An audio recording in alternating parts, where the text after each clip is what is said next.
एक ऐसे वक्त में जब हमारे लिए 600 फुट की बुलंदी पर फंसी चेयर लिफ्ट से 8 जानों को बचाना मुश्किल तरीन मश्क बन गया था, ऐन उसी वक्त भारत चांद के कुतबे जनूबी पर उतरने वाला दुनिया का पहला और सॉफ्ट लैंडिंग करने वाला चौथा मुल्क बन गया।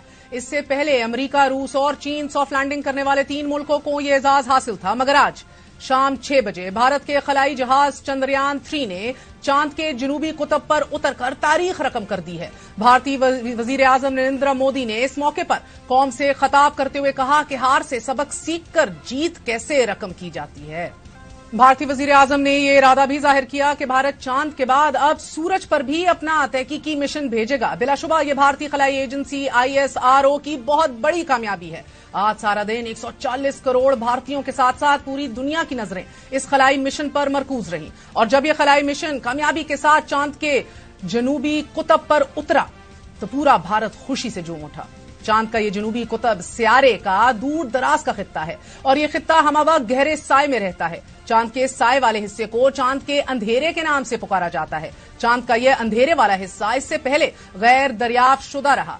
इस हिस्से का रकबा चांद के शुमाली कुतब के मुकाबले में कहीं बड़ा है और यहां तक रसाई एक मुश्किल और खतरनाक तरीन मिशन था, मगर साइंसदान चांद के इस हिस्से पर पानी की मौजूदगी के आसार तलाश करना चाहते हैं। भारत इससे कबल 2 बार चांद की जनूबी कुतब पर उतरने की कोशिश कर चुका है, मगर इसे कामयाबी हासिल नहीं हुई। तहम अक्टूबर 2008 में भेजे जाने वाले पहले मिशन ने चांद की सतह पर पानी के मॉलिक्यूल्स की मौजूदगी को दरियाफ्त किया था।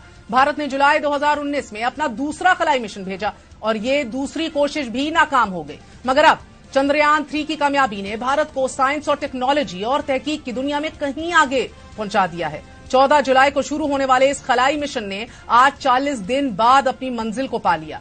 ये मिशन 10 दिन तक जमीन के गिर्द चक्कर लगाता रहा और आज कामयाब लैंडिंग के बाद इस खलाई मिशन से 6 पहियों वाली एक गाड़ी चांद की सतह पर उतार दी गई है। ये चांद पर मौजूद पत्थरों, चट्टानों और घड़ों के गिर्द घूमती रहेगी और ये चांद की सतह के नीचे के हालात और जनूबी कुतब के इस हिस्से की वो मालूमात और इंफॉर्मेशन की जिससे इंसान ताहाल नाबल्द है वो जमीन पर पहुंचाएगी और इन मालूमात की बुनियाद पर यह तहकीक की जाएगी कि क्या चांद पर पानी से बनने वाली बर्फ के आसार मौजूद हैं और अगर ये आसार मिल जाते हैं तो मुस्तकबिल में इंसानों की चांद पर रिहाइश इख्तियार करने में मदद मिल सकती है। दुनिया जब चांद पर जिंदगी के आसार तलाश कर रही है, ऐसे में हम बदकिस्मती से बमों, खुदकुश हमलों, कत्ल और गारतगिरी में मासूम जिंदगियां बचाने पर मजबूर हैं। कॉन्स्टिट्यूशन को इंटैक्ट रखने की जंग लड़ रहे हैं, अपने हक राय दही पामाल होने की जंग लड़ रहे हैं। Nationalism, pride, security, international Prestige, new records, ये वो सारी चीजें हैं कि जो पाकिस्तानियों ने अभी हासिल करनी है। जिस तरह फैज साहब ने कहा, चले चलो कि अभी मंजिल नहीं आई, लेकिन दिल बहुत करता है कि वही ठाटे मारता हुआ नेशनलिज्म, वही गरूर, प्राइड इंशाल्लाह पाकिस्तान एक बार फिर हासिल करे। नाजरीन, इंडिया का ISRO हो, अमेरिका का नासा हो, इंग्लैंड और रशियन के स्पेस टेक्नोलॉजी इदारे हों, इनको अगर आप मुलायजा करें तो इधर पाई के साइंटिस्ट मौजूद हैं। और अगर पाकिस्तान के ऊपर एक नजर दौड़ाएं तो we did start with a big bang. 1967 तक, यानी कि 61 से 67 तक डॉक्टर अब्दुल सलाम चेयरमैन थे स्पार्को के, फिर एयर कॉमोडोर डॉक्टर विल्डस्लॉ चेयरमैन रहे, फिर एयर कॉमोडोर अहमद साहब चेयरमैन रहे, फिर डॉक्टर सलीम महमूद चेयरमैन रहे, फिर शफी अहमद साहब, और फिर चलते चलते major general Ahmad Bilal, major general Qaiser Anees Khurram और आज मेजर जनरल आमिर नदीम साहब 2018 से अब तक चेयरमैन हैं स्पार्को के। यानी कि 61 से अब तक 11 चेयरमैन स्पार्को के हमने तब्दील कर लिए, लेकिन आपको और मुझे कभी मौका नहीं मिला कि हम पूछ सकें कि हमारी क्या प्रोग्रेस है, क्या पेशरफ्त है। But I suppose this is a moment of national reflection. That's it for tonight. Good night, अल्लाह हाफिज। इस प्लेटफॉर्म के जरिए एटलीस्ट मैं तो मुबारकबाद देना चाहूंगा इंडिया को, उनकी हुकूमत को, ISRO को और पूरी उनकी आवाम को कि एक बहुत बड़ा लैंडमार्क उन्होंने अचीव किया है। इंडिया चौथा मुल्क बन गया है जिसने मून पे सॉफ्ट लैंडिंग की और पहला मुल्क बना है जिसने मून के साउथ पोल पे जाके लैंड किया है, जिसके हवाले से बड़ी साइंसी तहकीक कहती है कि वहां पे शायद रिजर्व्स भी हैं पानी के। खैर वो तो बाद में पता चलेगा। तो मेरे ख्याल से वो मुबारकबाद के मुस्तहक है। 615 करोड़ रुपए का ये प्रोजेक्ट था चंद्रयान 3 का, पहले फेल हुआ 2019 में चंद्रयान 2। तो मेरे ख्याल से उन्होंने जो इन्वेस्टमेंट की है अपने लोगों पे, साइंस एंड टेक्नोलॉजी में, स्पेस सेंटर्स में, उसके नतायज आज वो देख रहे हैं। एक सिंबॉलिक अचीवमेंट होती है किसी भी मुल्क के लिए। इससे पहले 3 ताकतवर मुल्क दुनिया में कर चुके हैं, अमेरिका, रूस और चाइना।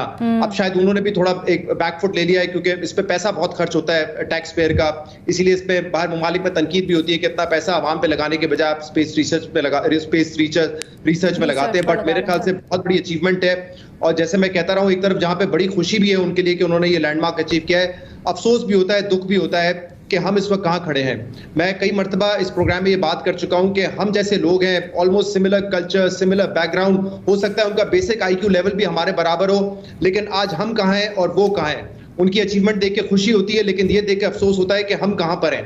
हम अपने बजट से बमुश्किल इस वक्त कर्ज की अदायगी कर पा रहे हैं, तो कब हम ये मिलियंस ऑफ डॉलर अपने स्पेस रिसर्च पे लगाएंगे, इसका इल्म नहीं है कि हम कोई ऐसी ना सिर्फ स्पेस रिसर्च, वो तो बड़ी आगे की बात है शहजाद, बिल्कुल दुरुस्त आपने शानदार करें। हम तो यहाँ पर अभी तक एजुकेशनल रिफॉर्म्स नहीं कर पाए। हम एजुकेशन और हेल्थ केयर के लिए कितना, आप बिल्कुल सही कह रहे हैं, लेकिन मसला यहाँ पर यह है कि अगर हमारी तरजीहात दुरुस्त हों और हम इन मसले मसाइल से बाहर निकलें, तो फिर हम आगे कुछ सोचें और दूसरों से कंपेयर करें। हम तो इस वक्त किसी पोजीशन में ही नहीं है हम हमसाया मुल्क से कंपैरिजन करें। अब मसाइल तो इंडिया में भी बहुत है, गरीब गुर्बत वहां पे भी बहुत है, वहां पे भी बच्चे स्कूल से बाहर हैं। ये इश्यूज हर मुल्क में होते हैं, शायद डेवलपिंग कंट्रीज में ज्यादा होते हैं as compare to developed countries, लेकिन इसके बावजूद उन्होंने ये लैंडमार्क अचीव किया है।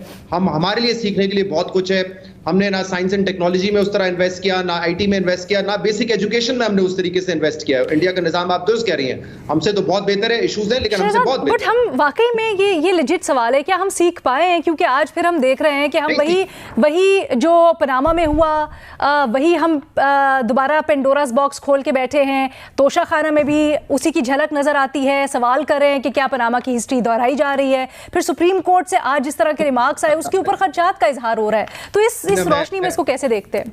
I would disagree with you. इस तरह के पॉलिटिकल मसाइल, सोशल फैब्रिक तबाह होना, वहां पे एक मजहब को बढ़ावा देना या एक मजहब को के खिलाफ एक्शन लेना और सियासत उनकी, वो भी बहुत गंदी है। ऐसी बात नहीं है, मेरे ख्याल से पैरेलल नहीं है। लेकिन नहीं, हम कंपैरिजन ड्रॉ भी नहीं कर रहे, हम जरा अपने मसाइल की तरफ आके बात कर रहे हैं। आ जाते बुनियादी सवाल की तरफ, फिर आगे बढ़ सकेंगे ना। हाँ, हमारे पास टाइम थोड़ा कम है, आ जाए। तो पैरेलल हमें ड्रॉ करना है और जो सीखना है वो यही है कि इन मसाइल के बावजूद India has emerged to be a strong economy, जिसने तरक्की करके दिखाई है। ये मसाइल के करप्शन के, सियासत के अपनी जगह पे मौजूद हैं। अब हमें देखना है कि कहां पे हमने लूप होल्स उनसे ज्यादा छोड़े जो हमें फिल करने की जरूरत है।